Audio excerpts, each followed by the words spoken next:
ആറ് മരിച്ചെത്തുന്ന കണ്ടെങ്കും മയ്യത്തിറൊന്ന് റായത്തേക്ക് വെളിപ്പാട്ടിരണ്ട. നിങ്ങളെ സംബന്ധത്തെ ആറുമാട്ടു മയ്യത്തൊന്ന് വെളിപ്പാട്ടണ്ട. പെഞ്ഞെ മക്ക നോക്കില്ലെങ്കിൽ ബലത്തില്ല ചെന്നിട്ട് അവിടെ മെതഫനെ കുറിച്ചുള്ളൂ എന്തുകൊണ്ടുണ്ട മയ്യത്തിലെ റായത്തേക്ക് കൊമ്പണ്ട കാണാൻ ഒന്നുള്ളൂ. ഒരു മനുഷ്യരുടെ ശരീരത്തിൽ സരാസരി 4.5 ലിറ്റർ 5.5 ലിറ്റർ ചോരയ്ക്കിടെ സരാസരി. മയ്യത്തിലെ റായത്തേക്ക് കടത്തലുണ്ട് കണ്ടെങ്കിൽ 5 ലിറ്റർ ചോരയുടെയും ഇഞ്ചക്ട് ആക്കിയിട്ട് ഇഞ്ചക്ഷൻ ആക്കിയിട്ട് സിരിഞ്ചിൽ വലിച്ചെടുക്കിടാറ്. ഒരു പൊട്ടു ചോര സമയത്ത് ഇല്ലാത്ത പോലെ വലിച്ചിട്ട് അത്രയും പോയിസൺ അടിക്കിടാറ്. അത്രയും 5 ലിറ്റർ പോയിസൺ പാടർക്ക് എന്തിനാക്കിടാറ് സിരിഞ്ചിൽ അടിക്കിടാറ്.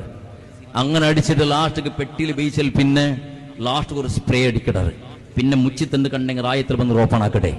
ഓപ്പൺ ആക്കിയ സന്ദർഭത്തിൽ നിങ്ങൾ ചിലപ്പോൾ പോയിട്ടിക്കോറ് മയ്യത്ത് ഓപ്പൺ ആക്കിയ സന്ദർഭത്തിൽ ഗൾഫിൽ വന്ന പെട്ടിൽ വന്ന മയ്യത്തിരെ ഓപ്പൺ ആക്കുമ്പോൾ എല്ലാവരും ഗൊന്തി നിങ്ങളെ ദൂരം ഓട് പാട്ടാറ് മുട്ടത്ത് നിൽക്കണ്ടെന്ന്. ആ നമ്മത്തിൽ സ്മെല്ല് ബണ്ടേ മയ്യത്ത് ചീഞ്ഞ നാറിയിട്ടല്ല ബദലുക ആ പോയിസൺ ഉണ്ടല്ലേ അതിലൊരു ദമ്മും പുറത്ത് ബണ്ട സമയത്തിൽ ഞങ്ങളുടെ മൂക്കെല്ലാം ഇങ്ങനെ തീബൂന്ന് കരിഞ്ഞതുപോലെ കരിട് മുകളിലെ ചോപ്പ് ചോപ്പായിട്ട് കടിക്കൊക്കെ തുടങ്ങിട്. അങ്ങനത്തെ പോയിസൺ ആയിട്ട് ഇവിടെ മയ്യത്തേക്ക് തള്ളി വെച്ചിട്ട് റായത്തേക്ക് കടത്തരുത്. അള്ളാഹുവെ അങ്ങനത്തെ ഒരു ദുർഗതി ഞങ്ങൾ ആൾമാർക്ക് ആർക്കും നീ തരണ്ട റബ്ബേ. അപ്പൊ നാ ചെന്നോട്ടില്ലേ ഇത്ര കഷ്ടബണ്ടറവിടെ ഇത്ര കഷ്ടബണ്ടറ് അങ്കുറുക്കാൻ ഇഷ്ടപക്ഷ സുബൈബാങ്കട കാണും ഒന്നുള്ളൂ എണിച്ചിട്ട് തഹജ്ജുദ് നിസ്കരിച്ചിട്ട് ഒരു ദ്വാരക്കൊക്കെ നിക്ക് തീരില്ലാണ്ട് കണ നീ എന്ത് പെഞ്ഞയിടി നിന്റെ മാപ്പിളക്ക് ദ്വാരക്കു തീരില്ലാണ്ട് കണ നീ എന്ത് പെഞ്ഞയിടി എന്ത് പിരിസട അവന്റെ കാസുക്ക് വേണായിട്ടാ നീ പിരിസഭയിച്ചത്. ഒന്ന് ചെല്ല നീ അവന്റെ കാസുക്ക് വേണായിട്ടാ പിരിസഭയിച്ചത്. എന്ത് മക്ക നിന്റെ എന്ത് ഉമ്മടി നീ എത്രത്തോളം കഷ്ടപ്പെണ്ട മോണ് കൊന്നു ദ്വാരക്കു തീരില്ലെങ്കിൽ നിന്റെ അതേപോലെ നിന്റെ എന്ത് മോളുടി നീണ് നിന്റെ കഷ്ടപ്പെണ്ട ബാപ്പക്ക് വേണട്ടൊന്ന് ദ്വാരക്കു തീരില്ലെങ്കിൽ പെണ്ണുമക്ക പ്രത്യേക നടപ്പാക്കിയണോ.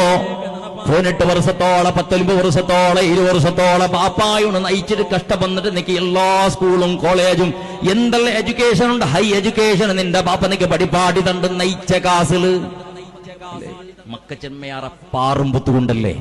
പെണ്ണുമക്കാവട്ടെ ആണുമക്കാവട്ടു ബീച്ചും പാർലറും അതും ഇതും ചെന്നിട്ട് കാസും പോയിട്ട് ഇങ്ങനെ ചെലവാക്കുന്ന സന്ദർഭത്തില് ഉമ്മ അതൊക്കെ പ്രോത്സാഹം കൊടുക്കണയതല്ല ബദലുക നിന്റെ ബാപ്പ് അവളെ ആ മക്കളെ ബാപ്പ് അഥവാ നിന്റെ മാപ്പിള ജോബ് ആക്കട ജാഗ ഉണ്ടല്ലേ അവിടക്ക് ആ ബാപ്പക്ക് തെരിയാത്തതുപോലെ നിന്റെ മക്കളെ വിളിച്ചു പോയിട്ട് ഒഞ്ചി തെച്ചിട്ട് നിന്റെ ബാപ്പാക്കടെ ജോബ് ഇടുന്ന് കാട്ടിക്കൊടുക്കുന്നു. നീന് അയാൾ ഒരു മോന്തിയാമ്പത്തൂർ 500 രൂപയും 700 രൂപയും 1000 രൂപയും കുമ്പറക്ക് പണ്ട് കഷ്ടപ്പാടത്തിര ചെന്നിട്ട് നിന്റെ മക്കൾക്ക് കാട്ടിക്കൊടുക്കണം. നിന്ന് അത് കാട്ടാത്ത കാരണത്തിലായിട്ട് ഇവിടെ മക്കളുടെ അഹങ്കാരിയായത്. മക്കൾക്ക് പള്ളി വേണ്ടാത്തത് ഉമ്മും വേണ്ട ജന്മ കൊടുത്ത ബാപ്പും വേണ്ട ബലത്തൊക്കെ ഒരു മെഷീൻ ഇന്നതുപോലെ ആയിട്ട് നിന്റെ ബാപ്പയുടെ അവസ്ഥ അല്ല. ദീർഘകൊണ്ടതല്ല ചൊല്ലുകൊണ്ടെങ്കിൽ കനിഷ്ഠപക്ഷ നിന്റെ മക്കളെ കൊണ്ട് നിന്റെ ബാപ്പക്ക് ദ്വാരക്കട പോലത്തെ സൊറച്ചെന്ന് കൊടുക്കൂ. എന്തുകൊണ്ടുണ്ടാ